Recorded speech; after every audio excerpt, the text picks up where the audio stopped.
A partir de hoje, lançaremos uma série de 4 episódios onde falaremos sobre as mortes mais misteriosas e sinistras que envolvem os bastidores do mais alto poder político do Brasil.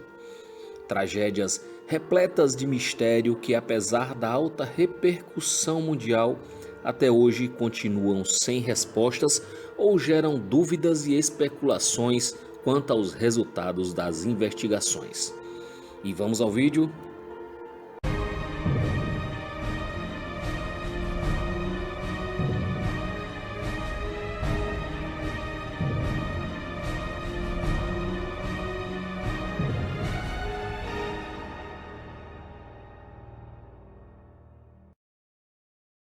Pode-se dizer que a luta pelo poder foi responsável pelas maiores tragédias mundiais.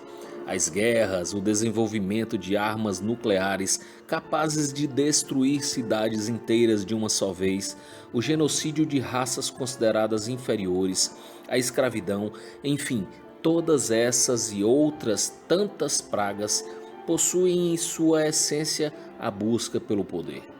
No Brasil, não havia de ser diferente. Antes da colonização, tribos rivais se enfrentavam para conquistar territórios. Com a chegada dos europeus, estes usaram da força e violência para controlar, expulsar e assassinar nativos indígenas. Posteriormente, os negros africanos que aqui desembarcaram como mercadorias sofreram horrores nessas terras. Práticas como essas, felizmente, não são mais aceitas nos dias atuais. Porém, a luta pelo poder jamais deixou de existir, principalmente quando se trata do mundo político. Sob a desculpa de estarem lutando para melhorias da população, muitos lobos em pele de cordeiro estão ali, na verdade, apenas para manter-se no poder.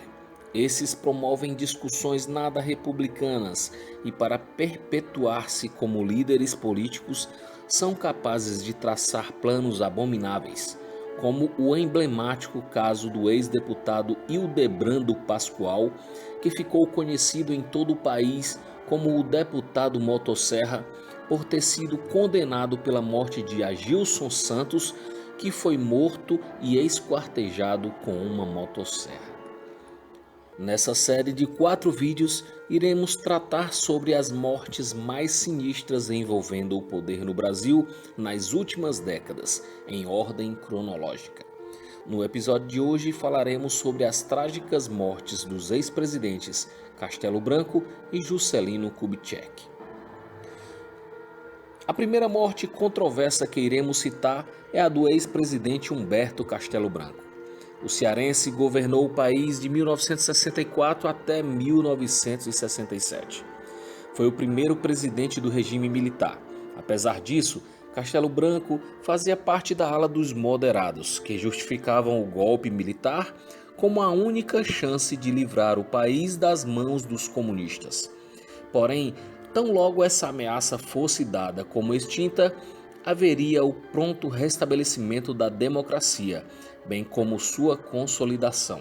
No entanto, os seus rivais da ala militar mais radical, a chamada linha dura, tinham planos diferentes e desejavam manter-se no poder, passando-o de mãos em mãos entre os militares e pondo em prática ações mais severas contra aqueles que consideravam subversivos, entre estes muitos artistas e intelectuais. Castelo Branco queria que sua sucessão fosse feita para alguém entre os moderados, porém sua luta foi em vão, e o escolhido para sucedê-lo foi o general da linha dura Arthur da Costa e Silva. No dia 18 de julho de 1967, pouco após passar a faixa presidencial para Costa e Silva, Castelo Branco embarcou em um avião Piper Aztec para retornar à Fortaleza após uma visita que fizera a escritora Raquel de Queiroz em Quixadá, no Ceará. Quando já sobrevoavam a capital cearense em procedimento de pouso, sua aeronave foi atingida por um jato da Força Aérea Brasileira e caiu, matando, além do ex-presidente, outras 4 pessoas. Já o jato da Força Aérea que teria causado o acidente pousou tranquilamente na base aérea de Fortaleza. A partir daí começaram a percorrer boatos e teorias da conspiração envolvendo a tragédia. Alguns afirmavam que Castelo Branco sabia demais sobre os planos dos militares da linha dura para permanecer no poder e poderia atrapalhá-los. Outros simplesmente acreditam na hipótese de vingança pela falta de apoio a Costa e Silva. Outros creem em teorias mais absurdas ainda. O fato é que até os dias atuais, apesar das investigações apontarem na direção de um simples acidente, poucos são os que creem nessa versão. A maioria prefere acreditar que há algo de mais podre por trás desse fato histórico. Juscelino Kubitschek é lembrado até os dias atuais como um dos mais populares presidentes da história do Brasil, tendo governado o país entre os anos de 1956 até 1951. Seu slogan de campanha era 50 anos em 5, e de fato sua gestão foi responsável por grandes transformações. Mas entre suas ações, uma com certeza é a mais lembrada. Foi ele o responsável pela idealização e construção da atual capital federal, Brasília. Naquela época, não havia a possibilidade de reeleição e Juscelino deixou a presidência em 1961, passando a faixa presidencial para Jânio Quadros, mas não abandonou a política, tendo sido eleito senador pelo estado de Goiás no mesmo ano que deixou o cargo máximo do país. Em 1964, ocorre o golpe militar e o período da ditadura se estendeu por longos 21 anos no Brasil. Nesse interim, como um grande líder político que era, Juscelino foi convidado a se envolver numa campanha pela redemocratização do país. Por esse motivo, foi acusado pelos militares de corrupção e de envolvimento com os comunistas, e como consequência, teve seu mandato de senador cassado e seus direitos políticos suspensos. A partir daí, saiu do país fazendo viagens por várias cidades dos Estados Unidos e da Europa, denunciando a ditadura brasileira.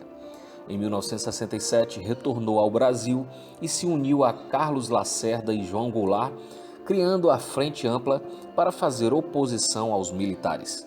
No ano seguinte, Juscelino foi preso e a Frente Ampla foi declarada extinta pela ditadura. No entanto, o clamor popular impediu que os militares o mantivessem preso por mais tempo e logo o mesmo foi solto.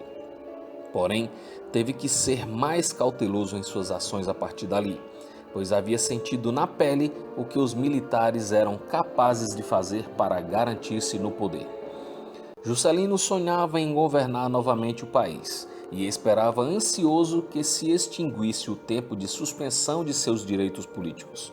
No entanto, às vésperas de isso acontecer, em 1976, sofreu um grave acidente automobilístico na rodovia Presidente Dutra, na altura da cidade de Resende, estado do Rio de Janeiro, onde morreu juntamente ao seu motorista, Geraldo Ribeiro. A partir daí, começou-se a se espalhar vários boatos sobre as possíveis causas de sua morte. E mais uma vez, grande parte da população desacredita nos laudos que atribuíram a morte a um mero acidente automobilístico. Boa parte crê que Juscelino foi vítima de uma emboscada e que o crime teve claras motivações políticas. A controvérsia sobre sua morte perdura até os dias atuais. No ano de 2012, a Comissão Nacional da Verdade analisou um inquérito sobre o acidente e anunciou que o ex-presidente foi de fato assassinado. 2 anos depois, a mesma Comissão Nacional da Verdade voltou atrás e anunciou que a morte de Juscelino Kubitschek foi apenas um acidente. As inúmeras controvérsias sobre o caso continuam a alimentar as teses conspiratórias e o ar de mistério que envolve o caso.